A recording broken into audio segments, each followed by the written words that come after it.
This is Aaron Hobson with Rhinebeck School of Music, and in this lesson we're going to talk about the concept of alternate pentatonics. So what is this concept of alternate pentatonics? If you're bored with your normal minor pentatonic scale, which you may be, this is just a way to kind of take it to the next level. So here's an example. If I have an A minor or an A minor 7 chord, the go-to over that would be the A minor pentatonic scale, right? You have your A, you have your C, D, E, and G, which all fit really nicely over top of that chord. There's really only one note that isn't a chord tone in that scale, and that's your D note, right? That which is the 11. So pretty much anything you play with that scale over that chord is going to work. It's going to sound very in the box. So what if you took your pentatonic scale up a whole step to B minor pentatonic and you played it over the A minor 7 chord?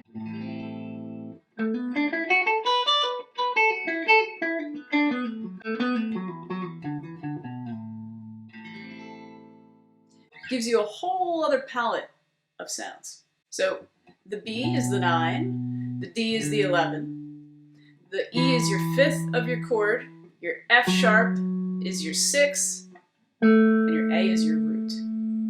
So you get all of these colors that you don't get from playing A minor pentatonic. So any minor 7 chord that you're playing, like here's G minor 7, you go up a whole step, and you play your pentatonic scale starting on that root instead. And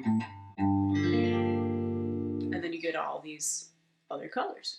So application of this. So you can weave the sounds back and forth just because, you know, you're playing a B minor pentatonic over an A minor 7 chord doesn't mean you can't go back to your A minor pentatonic, right? You can do...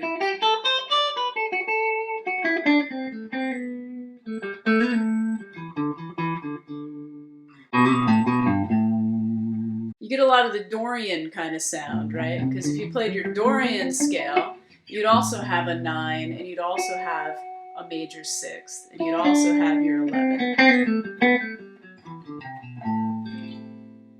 And you could think of it that way as, you know, you're playing your Dorian mode. But sometimes when you think in terms of like pentatonic scales, it gives you like a whole other way of thinking about it and creating lines that you wouldn't before. Like take some of your favorite pentatonic riffs, like say this one. Now combine that, or even start it on B, or go up to B, start it on A, start it on B. Or like say you have a riff.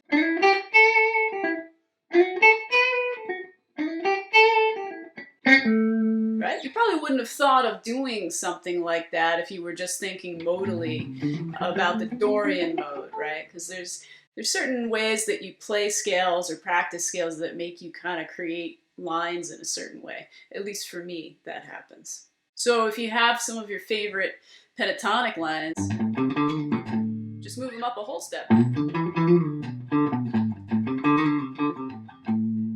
then you get these kind of cool pentatonic alterations. So I've attached for patrons some sample ideas using this scale over an A minor 7 chord. And I've also done a little bit of improvising over that so that you can watch that at the end just to maybe get more ideas or kind of, you know, understand what's going on here. So that's only one idea to do, and there's plenty of others. There's other ways of thinking about using alternate pentatonics over certain chords, and I'm going to get into that more in future lessons. But for now, whatever you're playing in your minor pentatonic, move it up a whole step and see if you can get some more interesting lines. If you haven't already, visit www.rhinebeckschoolofmusic.com and subscribe.